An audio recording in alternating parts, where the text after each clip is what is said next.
Por exemplo, um assunto que sempre dá pau, que ninguém concorda e que é uma das grandes coisas feitas para radicalizar discurso é segurança pública, certo? Vamos discutir segurança pública? Tá bom. Então eu vou procurar um convidado que pense de uma maneira para botar de um lado e de outra maneira para sentar do outro lado. Gente, séria? Tem não. Sabe por quê? Porque tem um monte de consenso.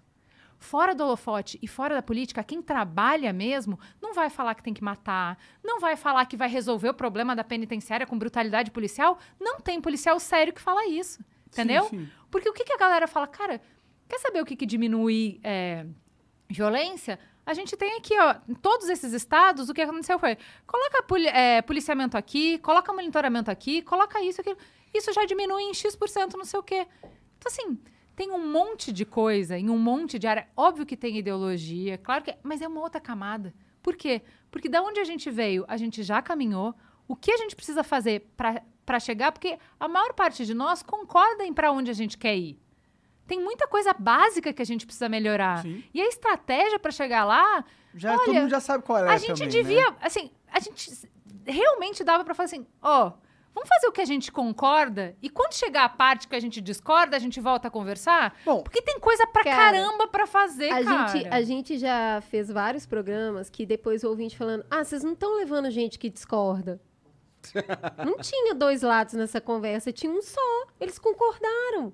Porque a verdade é que quando a gente senta com gente inteligente e bem intencionada, tem vários pontos que nos unem e pouco que são diferentes, entendeu? E eu acho também que a gente vive num estado que está tão ultrapassado em comparação ao mundo. A gente já viu tantas inovações que já aconteceram lá fora. Então a gente já sabe o que os caras fizeram e que deram certo lá, que a gente só podia trazer para cá. O problema do Brasil não é saber o que fazer ou ter pessoas qualificadas que sabem fazer. O problema do Brasil é um problema que a gente foi sequestrado por uma elite política que não tá nem aí pra nós. A gente não consegue tirar esses caras de lá, tá ligado? Então, eu acho que a gente, em toda a área, a gente tem gente boa e gente não boa. Vai ter podcaster que faz isso aqui bem, vai ter que não faz. Eu acho que a política é uma exceção. Tem alguém bom, mas é 1%. O que acontece é que a gente tem uma dificuldade, eu acho que isso tem muito a ver com a nossa cultura aqui no Brasil, de idealizar muito esse mundo político. Que é uma pessoa que vai 100% cumprir aquilo que você deseja, da forma como você deseja, no tempo que você deseja. Só de você achar que a solução está em uma pessoa, já tá esquisito a estratégia. O que é a política partidária? É negociação. E na negociação, aquele cara que você queria que fizesse muito uma coisa, naquele momento vai fazer outra, porque lá na frente ele já está vislumbrando outra. Esse jogo, cara, é um jogo super de adulto. Ele é um jogo muito difícil de jogar. Porque é um jogo de frustração. A democracia é pra você todo dia sair frustrado. Porque vai ter um monte de gente que pensa diferente e tem que entrar num consenso. Você nunca vai ser plenamente atendido. Nunca. Eu entendo, mas é que, tipo, a forma com que a democracia é feita em vários países é diferente, entendeu? Tipo, a forma com que a democracia é feita no país é tão doente que tá em estado terminal, em estado de TI. Eu fico muito preocupado. Imagina a gente tá aqui fortalecendo a democracia. Exatamente. É que tem uma coisa que eu achei interessante no que você fala, que a gente escuta bastante, que é, poxa, já tem o benchmarking, né? A gente já sabe para onde tem que fazer. Olha lá, sei lá, para os Estados Unidos, para a Inglaterra, para a Alemanha. Não precisa ser assim, país fodas. Cara, mas pera. Isso é uma coisa que a gente vê muito no Mamilos, principalmente nesses 8 anos, na hora que a gente começa a fazer isso, né? A estruturinha básica da introdução do Mamilos é... Tá, então qual é o problema? Qual é o contexto? Da onde a gente saiu? Vamos olhar para os outros países e ver se a gente está bem ou se a gente está mal em comparação com os outros. Nesse caminho, a gente começou a elaborar muito sobre essa pergunta que você fez, que é assim, você vai comparar com quem? Monark, você quer ser comparado com seu primo que passou em 5 concursos, Monark? Você quer ser comparado com seu primo, que nasceu lindo, maravilhoso, é modelo de cueca, Monark? Mas a gente tem outros então, países... É assim, mãe, Sabia que eu o Monark sou já eu. foi modelo de cueca? Juliana, quer dizer... Olha aí. Mãe, não me compara com meu primo, mãe. Né? Porque eu sou eu. Então, acho que assim, não é que o Brasil é um floquinho de neve, mas acho que a gente poderia aprender muito mais. A gente está olhando para os lugares errados. Em países que têm a complexidade do Brasil, no sentido de ser do tamanho do Brasil, você vai comparar com Singapura só se for Porto Alegre, né, amor? Porque o Brasil, você não vai. Sim. Comparar com países que têm a grana que a gente tem, as complexidades que a gente tem, e existem. Então, tem bons exemplos, entendeu? Mas tem países que têm a mesma complexidade. É que, tipo... Tem, claro que tem. É difícil a gente ter noção de o que é o que na vida sem fazer algumas comparações, entendeu? Cara, a gente se compara demais com a Europa e a gente é muito parecido com o continente africano. A gente veio de lá. A gente é muito mais jovem que a Europa.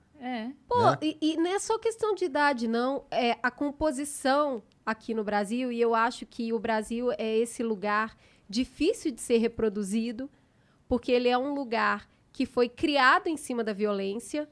Então, os portugueses chegaram numa terra que já tinha dono e tentaram, até hoje estão tentando, dizimar os donos dessa terra. E a gente ainda chama isso de descobrimento. Descobriu quem, né? Daí, quando já estava bem ruim, que era esse processo de dizimar quem era dono da terra, a gente passou para o processo de trazer pessoas escravizadas de outro continente. Então, é um encontro de duas violências. E aí, esse povo que é criado a partir dessa violência, ele reconhece muito esse pai, que é português, que é holandês, que é alemão. Todo mundo adora falar, minha família é de Portugal, minha família é da Alemanha, meu sobrenome é assim porque é de tal lugar. E eu não reconheço a minha mãe.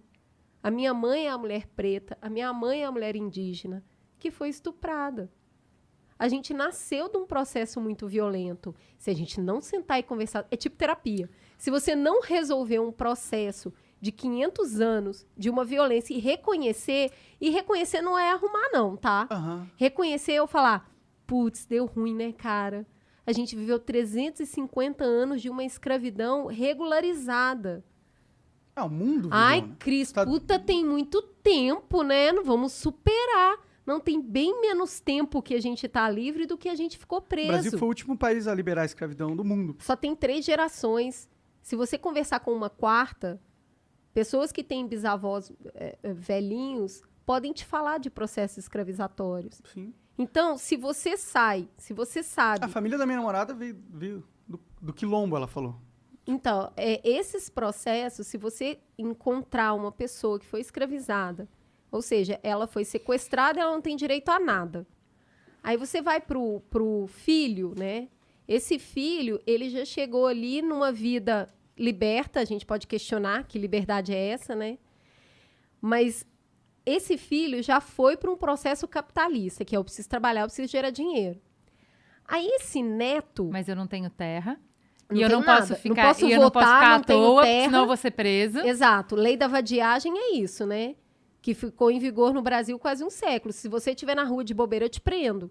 O encarceramento em massa começou aí.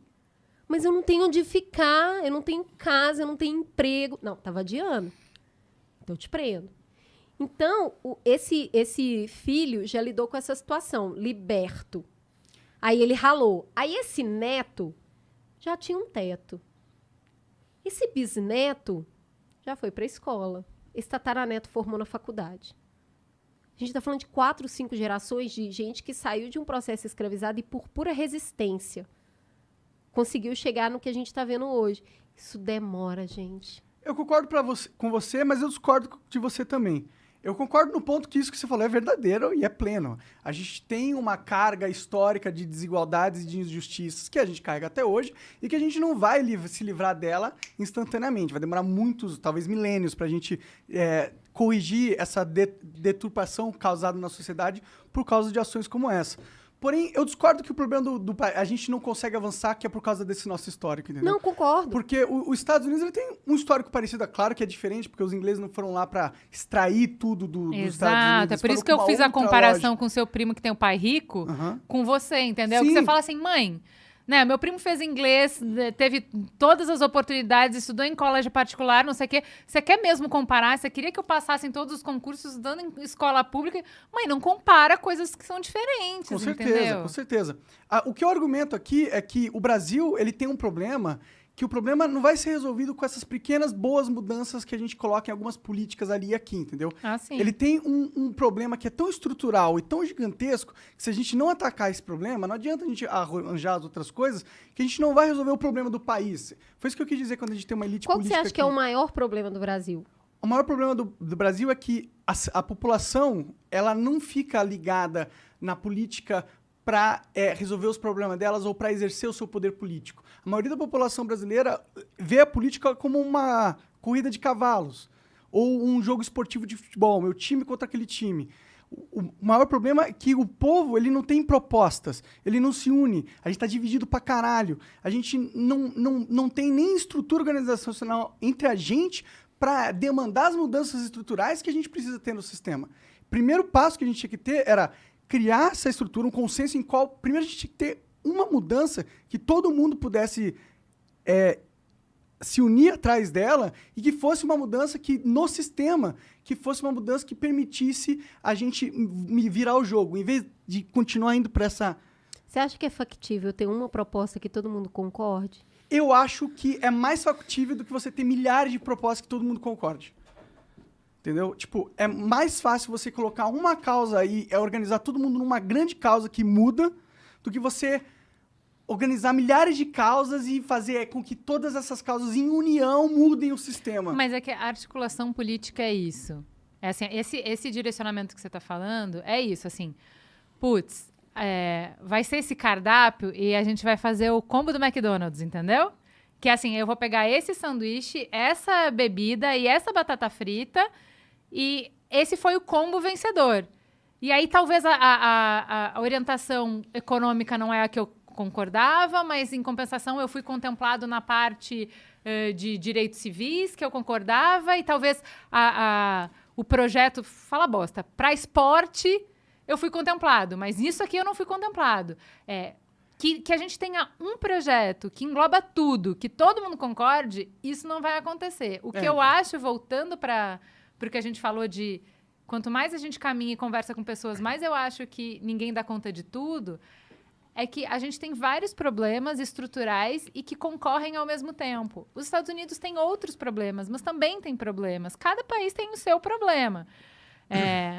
Fundamentalmente, a gente é um país muito grande, muito pobre, muito desigual e que tem desafios estruturais de infraestrutura, de produtividade, que são muito grandes. Então, assim, a gente tem um desafio de produzir riquezas, a gente tem um desafio de ser competitivo no mercado global, que eu acho que, por exemplo, tem propostas de direita que trazem propostas interessantes de olhar para o Brasil, olhando para quem está liderando no mercado global e ver o que a gente precisava fazer para ser competitivo, como é que a gente se adapta para isso. Pô, tem coisas que são interessantes. A gente não vai conseguir chegar nesse lugar de eficiência, chegar nesse lugar de produtividade, se a gente não der conta de algumas coisas que estão na base, na estrutura. Eu acho que vocês hoje têm uma empresa, né? E é uma empresa que é grande, que está crescendo, que está fazendo sucesso e que não é uma empresa de microfone e que não é uma empresa de câmera, que é uma empresa de criatividade, que depende de gente.